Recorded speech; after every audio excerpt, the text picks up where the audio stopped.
চলে আসলাম মাওয়া ইলিশ খেতে।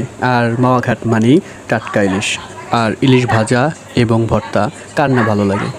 তো এখানে এসে কি কি পাবেন এবং কি কি খেতে পারবেন, তো এখানে কি কি পাওয়া যায় আর কি স্পেশালিস্ট, এই যে এখানে যত লোকজন আসে খাওয়ার জন্য, আপনি একটু বলেন। এখানে পদ্মা ইলিশ পাওয়া যায়, তারপরে গরুর মাংস, খাসির মাংস, তারপরে আপনার চিংড়ি মাছ, রূপচাঁদা, কোরাল, তারপরে সব পদের মাছ পাওয়া যায়। সব পদের মাছ পাওয়া যায়। পাঙ্গাস, নদীর আইস, বোয়াল সব পাওয়া যায়। জি জি।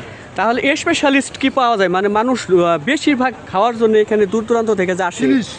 ইলিশ ইলিশ। ইলিশ কি ভাজা? ইলিশ ভাজা না? ইলিশ ভাজা। ইলিশ ভাজাটা খাওয়ার জন্য বেশিরভাগ মানুষই দূর দূরান্ত থেকে আসে। এদিকে আমরা পদ্মা ইলিশ আছে, চাঁদপুর ইলিশ আছে। জি।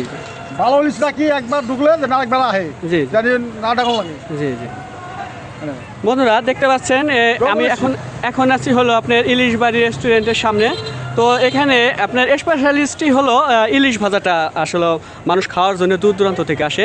তো এই হোটেলটা আর দেখুন, এই সামনে দিয়ে একদম পুরাটায় দেখুন, এই যে গাড়িগুলো দাঁড়িয়ে আছে, পার্কিং করা আছে। ডবল এসি আছে। জি।